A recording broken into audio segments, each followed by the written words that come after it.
असम के मुख्यमंत्री हिमंता बिस्वा शर्मा की मुश्किलें बढ़ती दिखाई दे रही हैं। उनसे जुड़ा एक मामला सुप्रीम कोर्ट में पहुंचा हुआ है, जिसकी सुनवाई खुद chief justice of India Suryakant कर रहे थे। उनकी बेंच में जस्टिस जॉय माला बागची और विपुल एम पांचोली भी शामिल थे। मामला सांप्रदायिक विवादों से जुड़ा हुआ है।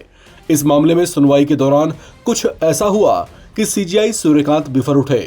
दरअसल असम के मुख्यमंत्री हिमंता बिस्वा शर्मा से जुड़े कुछ कथित सांप्रदायिक भाषणों और एक विवादित पोस्ट जिसे सोशल मीडिया पर शेयर किया गया था, उसके खिलाफ सुप्रीम कोर्ट में याचिकाएं दाखिल की गई थीं, जिसमें यह मांग की गई है कि सीएम हिमंता बिस्वा शर्मा के कथित नफरती बयानों और पोस्ट की गई आपत्तिजनक वीडियो के संबंध में एफआईआर दर्ज की जाए।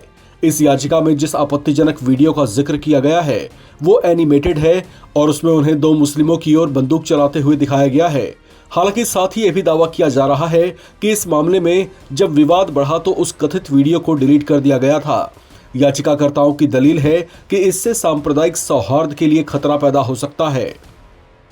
जस्टिस सूर्यकांत की कोर्ट में सुनवाई के दौरान केंद्र सरकार की ओर से पेश सॉलिसिटर जनरल तुषार मेहता ने बेंच को बताया कि इस केस में एक नया फैक्चुअल इवेंट सामने आया है। इसके बाद उन्होंने मामले पर थोड़ा समय देने का निवेदन किया, क्योंकि सीनियर एडवोकेट अभिषेक मनु सिंघवी किसी दूसरी कोर्ट में बिजी थे। हालांकि ऐसे निवेदन पर चीफ जस्टिस सूर्यकांत ने मामले को लंबित रखने की जगह तुरंत कदम उठाने के संकेत दिए। इस पर सीजेआई सूर्यकांत ने कहा कि अभिषेक मनु सिंघवी को तुरंत कॉल किया जाए। उनके ऐसे आदेश से कम ये साफ हो गया कि चीफ जस्टिस की बेंच इस संवेदनशील मामले में कोई अनावश्यक देरी नहीं चाहती।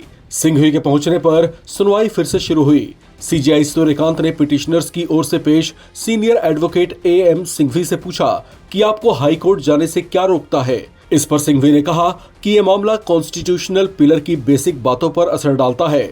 शपथ, आर्टिकल 14, 15, 21 और जो कुछ भी हाई कोर्ट जा सकता है वो सुप्रीम कोर्ट भी आ सकता है। सिंघवी ने कहा कि उनके क्लाइंट असम के मुख्यमंत्री के लिए असम में एक स्पेशल इन्वेस्टिगेशन टीम बनाने की मांग कर रहे हैं। इस पर चीफ जस्टिस ऑफ इंडिया ने कहा कि हाई कोर्ट एसआईटी के मकसद से बाहर के लोगों को ले सकता है। सिंघवी ने कहा कि असम में नंबर 1 व्यक्ति की मांग है और इसलिए असम से एक निश्चित दूरी है जो जरूरी है। सिंघवी ने दलील दी कि ये आर्टिकल 32 के लिए एक सही मामला है।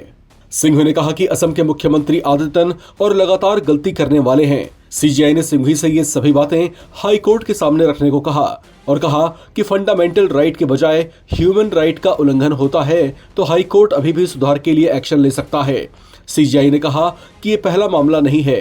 पिछले कुछ महीनों में और खासकर कोर्ट नंबर 1 में आने के बाद कृपया कॉन्स्टिट्यूशनल कोर्ट को कमजोर न करें। ये एक बहुत परेशान करने वाला ट्रेंड है कि हर मामला सुप्रीम कोर्ट में आता है। लिहाजा सिंघवी की दलीलें काम नहीं आई और सुप्रीम कोर्ट ने असम के मुख्यमंत्री हिमंता बिस्वा शर्मा के खिलाफ कार्रवाई की मांग वाली याचिकाओं पर सुनवाई करने से मना कर दिया। माना जा रहा है कि यह मामला अब हाई कोर्ट जाएगा। इस खबर में फिलहाल इतना ही। बाकी अपडेट्स के लिए आप बने रहे नव भारत टाइम्स के साथ।